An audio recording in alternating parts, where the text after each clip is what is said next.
Welcome to the Deep Dive. You ready to get philosophical? Absolutely. Always ready for a deep dive into the great minds. Today we're tackling a real giant, a text that's had a huge impact on Western thought meditations by Marcus Aurelius. We're fortunate to have this incredible work readily available through the Project Gutenberg ebook. You know, it's easy to forget that this emperor, ruling Rome from 121 to 180 AD, amidst all the pressures and responsibilities, took the time to jot down these personal reflections. And these weren't just random musings. Marcus Aurelius was deeply steeped in Stoicism. Right, that philosophy that emphasizes virtue, reason, and living in accordance with nature. And it permeates every single page of Meditations. So for you listening, our mission today is to help you extract the core wisdom and practical guidance from each of the 12 books. We'll go book by book, pulling out the essential themes and insights Marcus offers. And what's really cool is that the first book is kind of like a prologue. It is. Unlike the later books where he's, reflecting more directly on Stoic principles, Book 1 is all about acknowledging the people and circumstances that shaped him. It's like he's laying the foundation, showing us where his philosophical outlook comes from. Exactly. He starts by honoring his grandfather. Yeah, talks about learning gentleness and meekness from him. And that crucial Stoic idea of self-control, learning early on how to rein in anger and avoid getting swept away by emotions. And then, of course, he reflects on his father. Highlights the importance of integrity and living a simple life, even as a prince.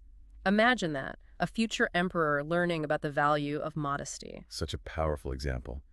And then his mother, piety, generosity. And a real emphasis on avoiding not just doing bad things, but even thinking bad thoughts.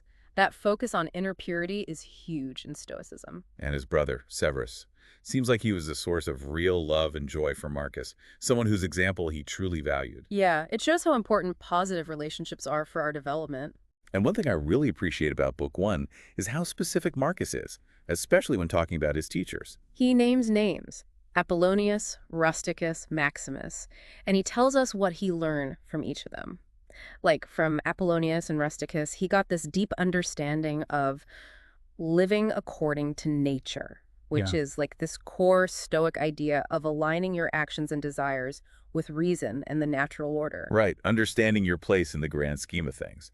And he actually thanks them for steering him away from sophistry and these abstract philosophical debates that weren't really grounded in practical living. Absolutely. And with Maximus, you get a sense that Marcus really valued being recognized and chosen for positions based on merit, not just because of his status. It shows he was surrounded by people who genuinely wanted him to grow as a person. Right. And then there's his gratitude towards the gods, or what he calls fortune. He's thankful for his family, health, even guidance he feels he's received through dreams. Like he specifically mentions overcoming a bad habit of bloodletting and being cured of dizziness. It's pretty amazing. He's even thankful for the paths he didn't take, like not being raised too long by his father's concubine or losing his youthful innocence too early. It's like he's looking back and appreciating how his life was steered in a certain direction. Yeah, and how he was steered away from certain things, too. Like, he's grateful for not excelling in areas like rhetoric or poetry, where he didn't have natural talent, or for not getting caught up in purely theoretical philosophy.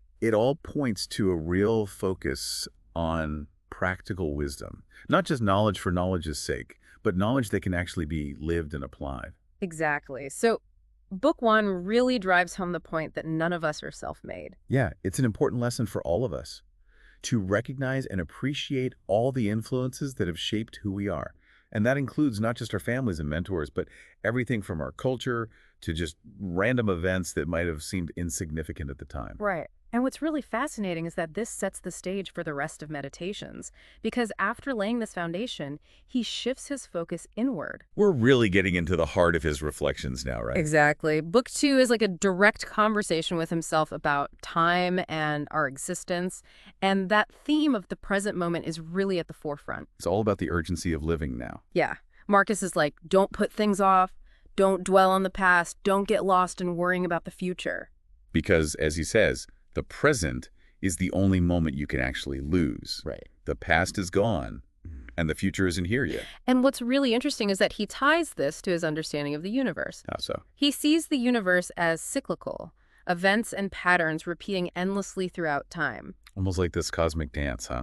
It is, and it serves to kind of put things in perspective. Yeah. Like, whatever you're going through, similar joys and struggles have happened countless times before. So yeah, don't get too caught up in the ups and downs of life, right? Yeah. Because it's all part of a much bigger pattern. That's a really key takeaway from book 2. And it informs the whole Stoic view of external things: pleasure, pain, wealth, poverty, reputation. He's saying these things are ultimately indifferent to our inner peace and our ability to be virtuous. Right. They come and go. Even our memories of them fade.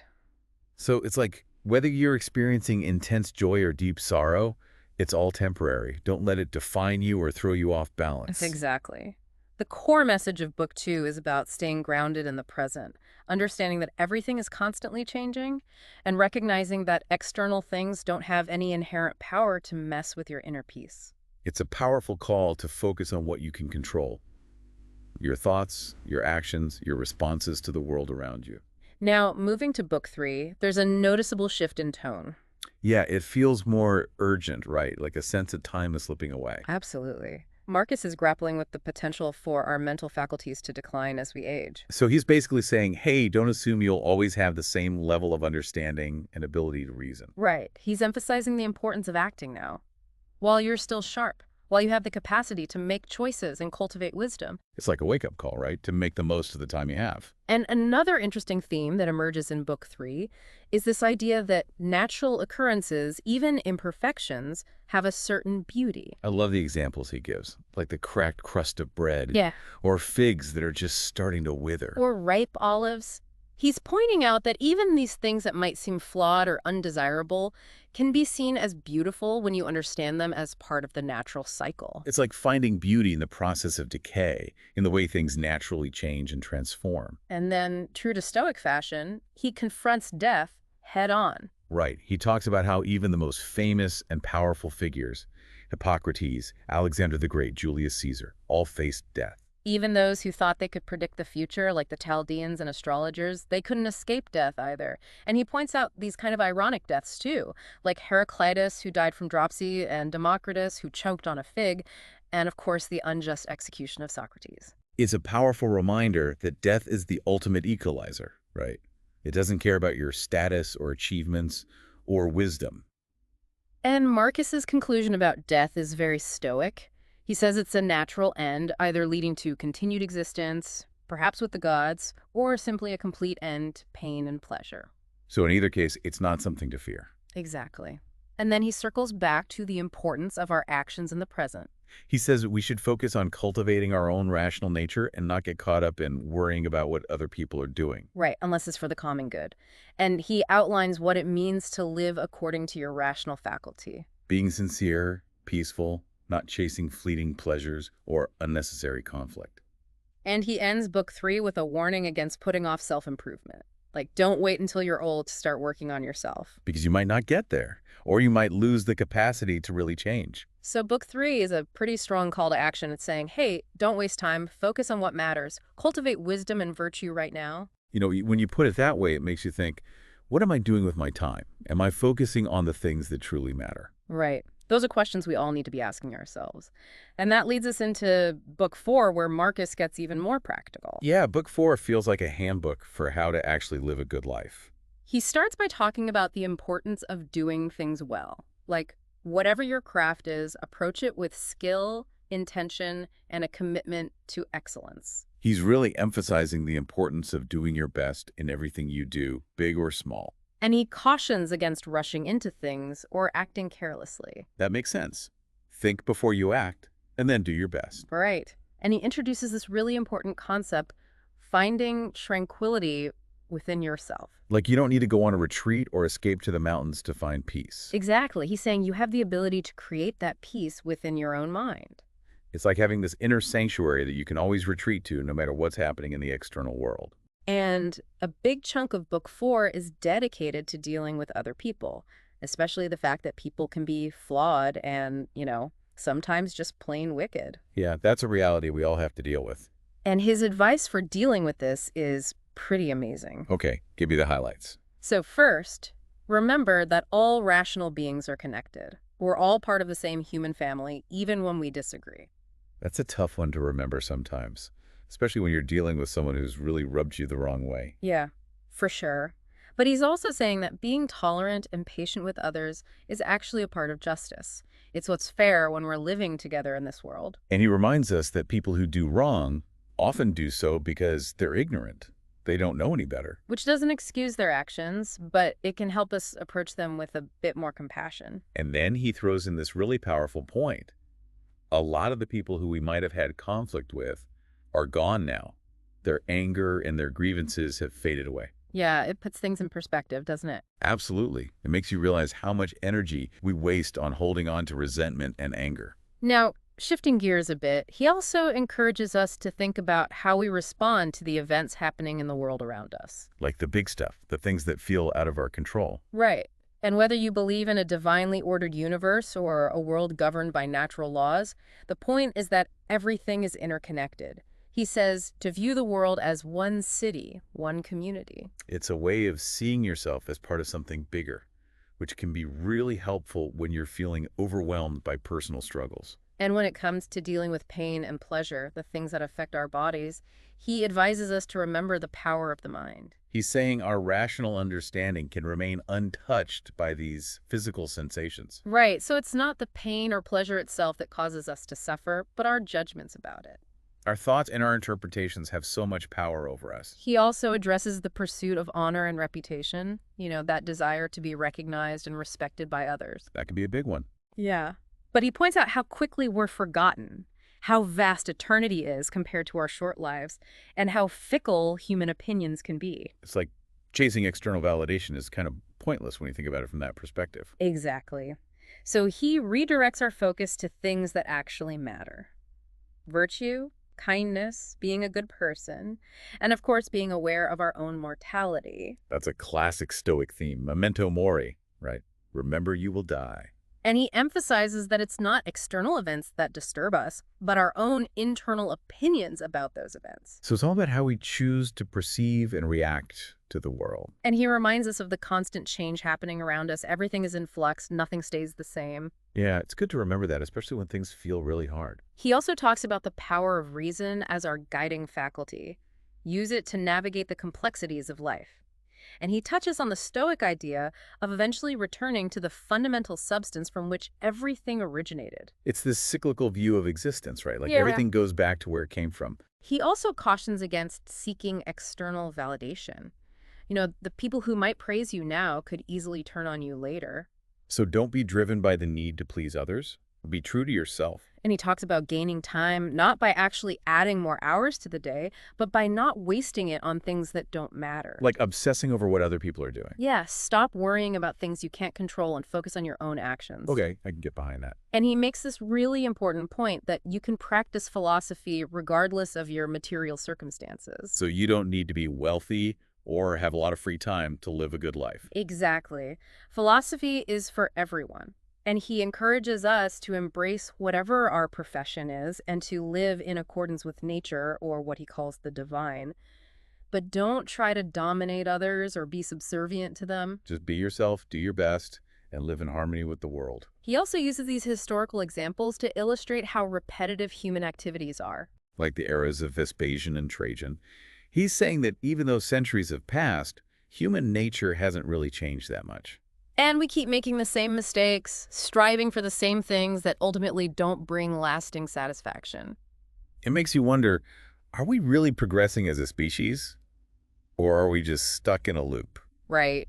Those are questions that philosophers have been grappling with for ages.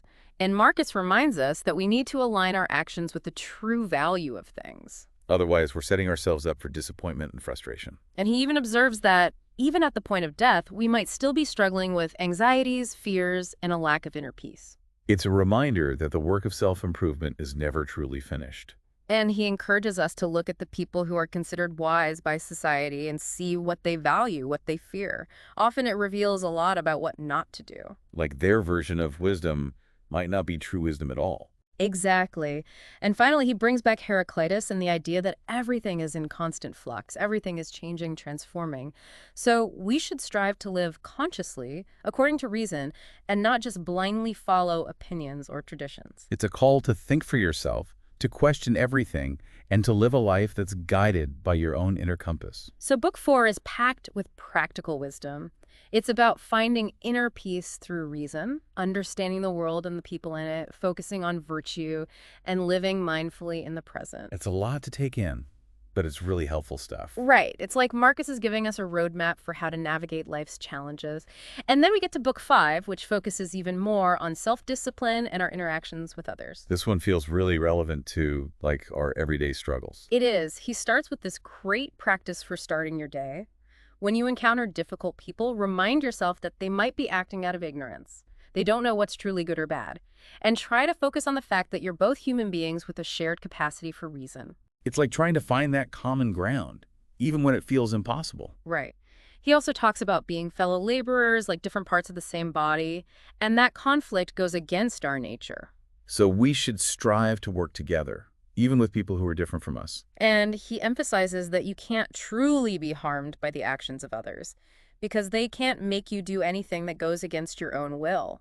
It's like they can't force you to compromise your integrity. Exactly. And he stresses the importance of focusing on your own actions and your own nature, not getting caught up in what other people are doing or saying. Stay in your own lane, so to speak. And remember that living according to nature, living rationally and virtuously, is entirely within your power. That should be your main goal. And he talks again about how fleeting worldly fame is, how quickly we're forgotten. Yeah. It's a reminder that true fulfillment comes from within, not from external validation. And he keeps emphasizing the idea that everything is connected and constantly changing. Right. He encourages us to see our lives as temporary roles that we're meant to play well. Like actors on a stage. Focus on giving a good performance. Don't worry about how long the play lasts. And he reiterates that nothing external has power over your mind except your own opinions and judgments. So it all comes back to how we choose to think about things. And he reminds us of the importance of justice, clear thinking, speaking truthfully, and being kind and modest. These are the marks of a truly virtuous life. It's like a checklist for how to be a good person. And he says that true joy doesn't come from fleeting pleasures, but from virtuous action and fulfilling your true nature. So it's about aligning your actions with your values and living authentically. He also talks about the interconnectedness of all things, reminding us that we're part of something much bigger than ourselves. And that when we're troubled, we should quickly return to ourselves, to our inner faculty of reason, and try to restore our inner harmony. Right. He uses this analogy of the external world being like a seductive stepmother, while philosophy is like a nurturing natural mother. So philosophy is where we find true comfort and guidance. And he talks about viewing material possessions in a very realistic way to diminish their allure, like strip away the glamour and see them for what they really are. He gives some pretty blunt examples, right? Like food is just animal flesh, wine is just fermented grape juice. Yeah. It can be jarring to think about it that way, but it can also be very freeing. It's about detaching from the things that we think we need to be happy. And he talks about the futility of clinging to things because everything is in flux. Nothing lasts forever. And he reminds us that anything is possible if we see others doing it. So we shouldn't limit ourselves or underestimate our potential. He also uses this metaphor of a wrestling match to show how we should deal with other people's actions. Like, don't get angry or suspicious.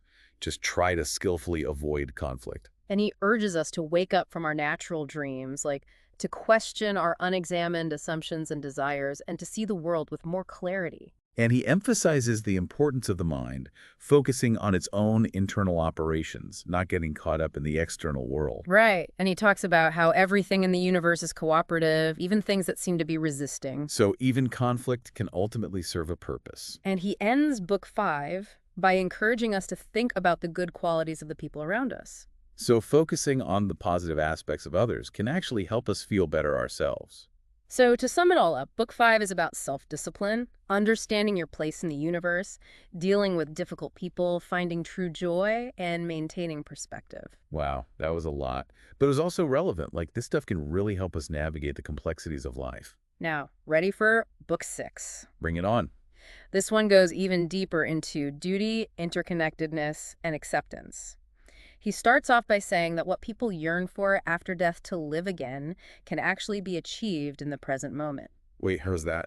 By seeing the world anew with a deeper understanding and letting go of all the superficial distractions. Things like public spectacles and entertainment. So it's about finding that childlike sense of wonder again, but with the wisdom of experience. Exactly. He emphasizes that the universe is constantly transforming matter. So, if coming together isn't a bad thing, then neither is dissolving. It's just part of the cycle. Right. And he talks about the cyclical nature of history, how events tend to repeat themselves. So whether you live a short life or a long life, you're going to see the same patterns play out. He also talks about how the elements return to where they came from. Earth to earth and so on. You can't Ah, avoid that. right. And he encourages us to be steady, dignified, and always prepared, like a wrestler who's ready for any fall. It's about resilience and inner strength.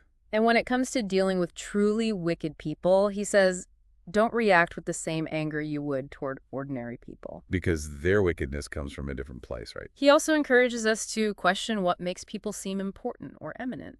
He uses the example of Socrates, who had true worth but wasn't recognized for it in his lifetime. So true worth comes from within, not from external validation or power. Exactly. He reminds us that anything that doesn't align with reason and universal goodwill just isn't worth our time or energy. Focus on what matters. And he says that when you do good things, don't expect praise or rewards. Just do it because it's the right thing to do. Right. And he compares powerful figures like Alexander the Great and Julius Caesar to thinkers like Diogenes, Heraclitus, and Socrates. He's showing that true understanding is more important than worldly power. It's a question of legacy, right? Who ultimately has a greater impact on the world? He reminds us that other people will act according to their own natures, so don't let their actions disturb your inner peace. That's easier said than done, but it's good advice.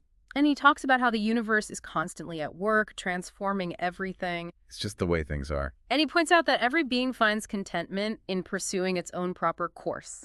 So what's our proper course as human beings? Well, he says that for a rational being, it means not buying into false beliefs, aiming for the common good, desiring only what's within our control, and accepting what fate brings. Sounds like a tall order. He also talks about how nature distributes everything equally.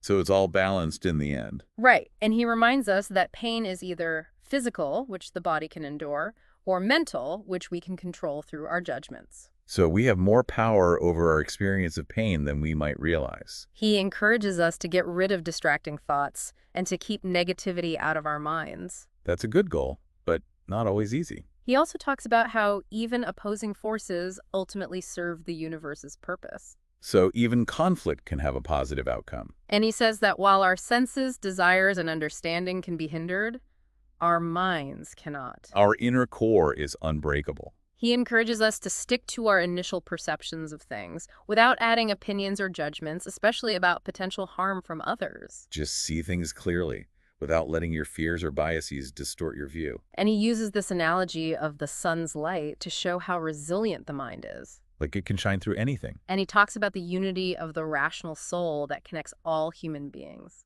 We're all part of the same family, even though we often forget that. So, Book 6 is a call to live authentically, accept what we can't control, focus on virtue, and see the interconnectedness of all things. It's really about understanding our place in the universe and living in accordance with that understanding. Exactly. And that brings us to the halfway point of Meditations. 6 down, 6 to go. But we've covered a lot of ground already. I'm curious, what are some of the key themes we can expect to see in Books 7 through 12? Well, they build upon everything we've already discussed. You'll find Marcus revisiting these core Stoic ideas, exploring them in even more depth. So it's like a continuation of his journey of self-reflection and philosophical inquiry. Exactly. He keeps emphasizing the importance of living in the present, accepting what we can't control, and using reason to guide our actions. He talks about the interconnectedness of all things, the fleeting nature of external things, and the inevitability of change and death. These are the big questions, the things that philosophers have been wrestling with for centuries. Right. And he reminds us that virtue is the ultimate good and provides more practical advice on dealing with difficult people, maintaining inner peace, and finding true fulfillment. So it's like he's giving us a toolkit for how to live a good life, even when things are tough. Absolutely. And he continues to reflect on the cyclical nature of life and history, reminding us that everything is connected and constantly changing. And the key takeaway is that we should focus on our own actions and intentions, because that's the only thing we can truly control. Now, given our goal of diving into each book individually and the sheer volume of profound material in those last 6 books, a detailed analysis of each would take us far beyond the scope of this episode. That's fair. We could probably spend a whole episode on each of those books. But hopefully this overview gives you a sense of what to expect. Yeah, it definitely makes me want to keep reading. Now, let's switch gears a bit and talk about the letters between Marcus Aurelius and his teacher, Fronto. This correspondence is really fascinating. It gives us a much more personal glimpse into Marcus's life. Yeah, it's like seeing a different side of him, the man behind the emperor and the philosopher. Right. And Fronto was this really influential figure in Marcus's life. He was a renowned orator, right? Yeah, although his literary work might not be as well known today, his impact on Marcus was huge. It's a good reminder that sometimes the people who influence us the most aren't necessarily the ones who achieve lasting fame. The letters show a relationship of deep affection, respect, and mentorship. Marcus constantly expresses his gratitude to Fronto.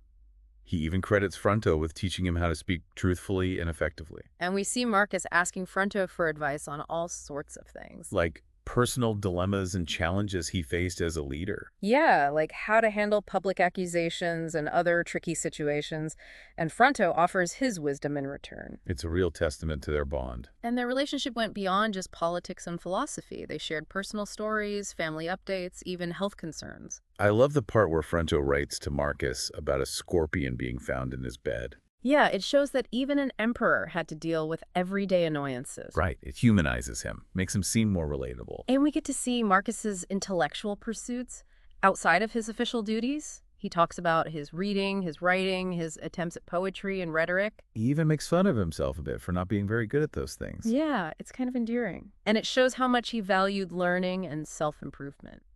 And the fact that he kept studying, even after becoming emperor. He was asking Fronto for copies of Cicero's letters and help with understanding similes. It shows a real commitment to lifelong learning. And the letters give us these little snapshots of Marcus's daily life. We see him studying late at night, going for walks, hunting, reading, and interacting with his family. I especially love the descriptions of his grandchildren, one holding white bread like a little prince, the other holding a piece of darker bread like a true philosopher's son. Yeah, those little details really bring them to life. And there's also Fronto's trip to Anagni, where he's exploring ancient ruins. It shows a shared love of history and culture. And there are also some really touching moments where they share their grief and support each other through difficult times. Like when Fronto's grandson died, and Marcus writes to him expressing his condolences. And Fronto's response is so moving. He reflects on his long life and the pain of losing someone you love. It's a reminder that no matter how powerful or successful you are, you're still human. You still experience loss and grief. And that even emperors need friends and mentors to help them through those times. You know, what strikes me about both Meditations and these letters is the emphasis on living a virtuous life, on constantly striving to be a better person. It's a theme that runs through all of Marcus's writings. And it's a message that's still relevant today. In a world that often seems obsessed with external success and material wealth, it's a reminder to focus on what truly matters: our character, our relationships, and our contributions to the world. So for those of you listening, I encourage you to pick up a copy of Meditations and read it for yourself. And if you can find a copy of the letters between Marcus Aurelius and Fronto, I highly recommend those as well. They offer a fascinating window into the life and mind of one of history's greatest philosophers. I couldn't agree more. And as you read, ask yourself, what insights resonate most with you? How can you apply Marcus Aurelius's wisdom to your own life?